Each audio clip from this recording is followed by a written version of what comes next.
Caríssimos irmãos e irmãs, também que nos acompanham pelas redes, a carta de São João, riquíssima, continua com muitos dados interessantes, né? Quem é o vencedor do mundo, senão aquele que crê que Jesus é o Filho de Deus? Claro que o anticristo está sempre mostrando que Jesus não é o Filho de Deus em vários aspectos, não é simplesmente dizer Jesus não é o Filho de Deus. Ele vai minando, né, todo o reinado de Cristo. E ele veio da água e do sangue, diz ele, não somente pela água, mas a água e o sangue. E são os três que dão testemunho, o Espírito, a água e o sangue, de que Jesus é o Filho de Deus. A água, o batismo dele, né? O batismo de Cristo. O sangue, a cruz. O Espírito, pode ser ressurreição, pode ser no batismo, a epifania, eis a pomba que desce, né? Também, eis o meu filho amado, depois vai falar aqui que o Pai também, que Deus dá testemunho dele. Deus dá testemunho também com a ressurreição e também nas epifanias, na transfiguração. Na época, para ter credibilidade, bastavam dois testemunhos. Então Jesus tem três, o Espírito, o batismo. Se aceitamos o testemunho dos homens, o testemunho de Deus é maior. Então é Deus que testemunha. Eis o meu filho, como é que diz aqui a voz? Ó? Tu és o meu filho amado, em ti ponho o meu bem-querer. É o próprio Deus que testemunha que ele é o filho amado, filho gerado desde a eternidade, né? O primogênito. Nós somos filhos no Filho. Jesus é o Filho desde sempre. Nós somos filhos do batismo, quando Jesus incorpora a gente no seu corpo, né? Corpo de Cristo, somos nós. Como se a alma fosse o Espírito Santo, né? Análogo com o nosso corpo. Nós temos os nossos membros, tem a alma do corpo espiritual. O corpo de Cristo, a alma, é o Espírito Santo que a gente recebe do batismo, que une todos nós, né? Que é a igreja. Essa é a visão de igreja mística. Você pode participar do corpo de Cristo de uma forma mais perfeita ou menos perfeita. Quem participa de uma forma mais perfeita é quem está na plenitude da religião, que é a católica, em estado de graça. O evangélico participa do corpo de Cristo de uma forma menos perfeita, porque eles não têm sacramentos, nada, mas ele pode seguir uma vida reta e participar até mais ou menos. O evangélico que não tem uma vida reta participa menos ainda, são batizados lá, né? E o último que participa do corpo de Cristo é o católico em pecado mortal, porque é o tipo de julgamento mais pesado, porque nós temos todos os subsídios para ser santo. Tem os sacramentos, tem batismo, né? Tem o matrimônio, tem a ordem, tem a Eucaristia, a confissão.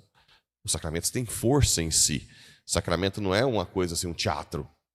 Cada vez que a pessoa confessa, ela recebe uma graça para não cair mais, né? Para suportar. Toda vez que confessa, Deus dá uma graça. Então, é muita coisa que nós temos para ser santo. Se nós não somos, se nós ainda não queremos, né? É mais grave do que quem não tem essas coisas, como os protestantes. Uma vez que eu entrei numa igreja belíssima, lá em Helsinki, na Finlândia, que é o cartão postal, enorme, uma igreja brancona lá. Você entra dentro da igreja, só banco. Você olha assim, não tem uma obra de arte. Não tem nada. Cadê o Santíssimo? Eu sentei lá, o banco é bem confortável, né? Esses bancos nossos não, né? Tem tudo com uma almofada, né? Você abre. Só que você entra lá, parece um salãozão. Que é o que o povo tem tentado fazer com a Igreja Católica. Vocês podem ver que as igrejas antigas é cheia de altares paralelos, de santos, né? Toda rebuscada. Aí depois vem o demônio e fala assim, não pode ter santos na igreja porque tira a atenção do Santíssimo. Vocês já ouviram falar isso alguma vez? Hã? Aí o que eles estão fazendo com o Santíssimo hoje? Faz um cubículo que não pode falar que é capela, e taf, esconde o Santíssimo lá dentro. Sobrou o quê? Nada. Primeiro tira todas as imagens. Agora é tudo assim, ó, retão. Depois pega o Santíssimo, não, vou fazer um cubículo aqui, esconde. Olha só, acaba que no fundo fica só o salão. Não é? Por isso que a gente fez questão de pôr Santíssimo no centro. Até tem a música, seja o centro, não tem? Então, centro. É Jesus que é o nosso centro. Nós temos que... A minha vontade era fazer um monte de nichos aqui, para pôr as imagens belas, igual as igrejas antigas, para rebuscada, né? Outro dia eu falei, não, mas é porque hoje o povo não ajuda tanto, porque antigamente as famílias davam a grana, né? Os artistas doavam seu trabalho, Michelangelo doava para a igreja e trabalhava até morrer. Depois passou para Rafael. Rafael. Lá a Capela Sistina mesmo foi Rafael depois que continuou pintando. Hoje não tem essa doação mais. Mas também tem a questão, me falaram, uma vez um arquiteto falou, mas hoje vocês querem a igreja para amanhã? As igrejas antigamente eram 100, 200, 300 anos, 500. Né? Se eu falar que o nosso santuário vai sair daqui 100 anos, o que vocês acham? Só que vai sair o santuário. Mas antigamente se pensava, nem que a outra geração continua, a capela, a Sagrada Família em Barcelona, nunca para de construir, né? Nosso santuário de Aparecida são quantos anos aí construindo? Décadas. Até hoje estão fazendo algo, né? E dinheiro eles têm. Aquele que crê no Filho de Deus tem este testemunho dentro de si. Aquele que não crê em Deus faz dele um mentiroso, né? Ou seja, todas as manifestações de que Jesus é o Filho de Deus mostra que ele é Deus. Se você tem uma manifestação contrária, você está dizendo que Jesus é mentiroso. E o testemunho é este: Deus nos deu a vida eterna, e esta vida está em seu Filho. É importante entender que a vida eterna está no Filho de Deus. O que quer dizer isso? Botem isso na cabeça. O ápice do ser humano é ser um ser relacional. O céu é relação da Trindade. Quando nós formos para o céu, nós vamos nos relacionar com a Santíssima Trindade. Hoje, o ápice do ser humano é quem se relaciona bem com a Santíssima Trindade e com o povo. Geralmente, a pessoa que é egoísta, que não reza, ela se relaciona mal com todo mundo. Porque geralmente ela se apega aos bens, né? Quando alguém não tem Deus como Deus, coloca o dinheiro, o poder como Deus.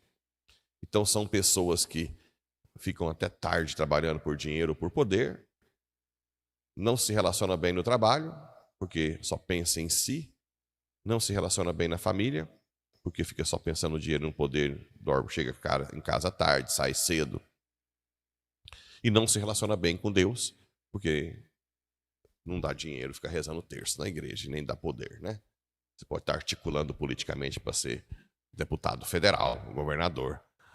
Né? Você não vai ficar aqui rezando terço, que não dá voto. Né? Então, geralmente são pessoas que não se relacionam bem com ninguém. Por isso que chega num certo ponto, entra numa falência de depressão, querendo suicidar. Ou, quando é muito orgulhoso, vai até o final da vida dando murro em ponta de faca. Né?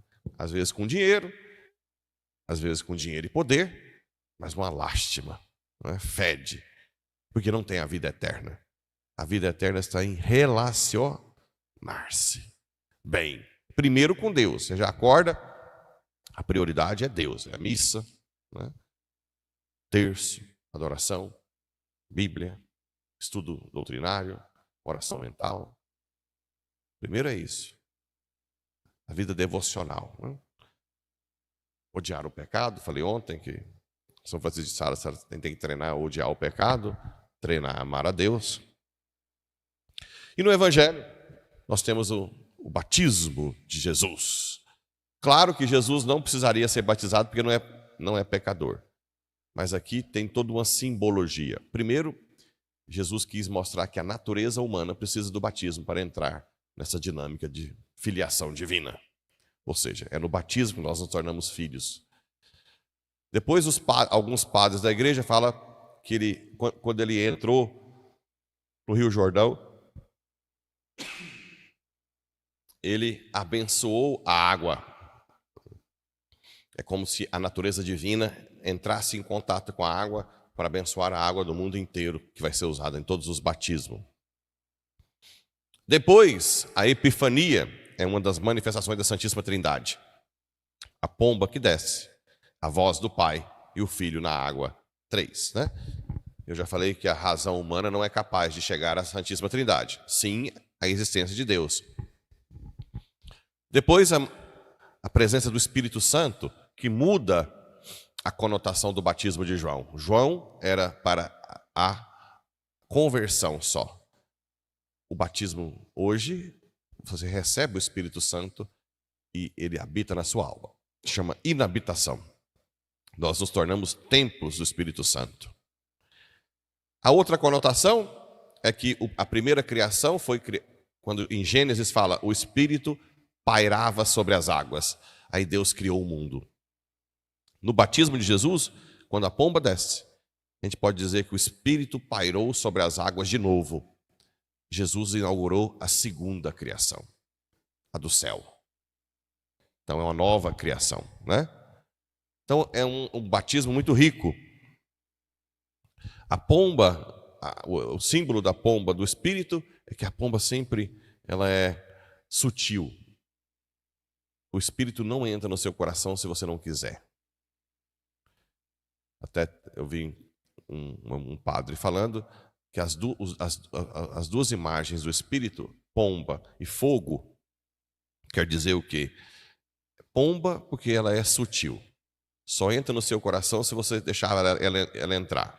Ele entrar, o Espírito. Fogo, porque depois que entra, queima tudo. Né? Refaz tudo. Queima. Destrói o antigo, o velho, e faz um homem novo, uma mulher nova. Então essa é a conotação do Espírito. Então esse batismo tem vários motivos. João Batista fala, não, eu não posso batizar o senhor. Não, eu não sou digno nem de amarrar suas sandálias, né? E ele, não, eu tenho que ser batizado. Porque é a natureza humana de Cristo que abre as portas do céu. Por isso que o céu se rasga. Também tem essa conotação. Antes estava fechado, né? Com Cristo abre o céu. A partir daquele momento se podia entrar. Por isso que muitos dos nossos já estão no céu. Antigamente não podia estar. Só Jesus que ligou a humanidade de novo ao Pai. Então é isso. Que o Espírito Santo entre no nosso coração, abramos e depois queime tudo para que nos tornemos pessoas novas. Filhos no Filho, cada vez mais configurados a Ele, cada vez mais santos. Assim seja.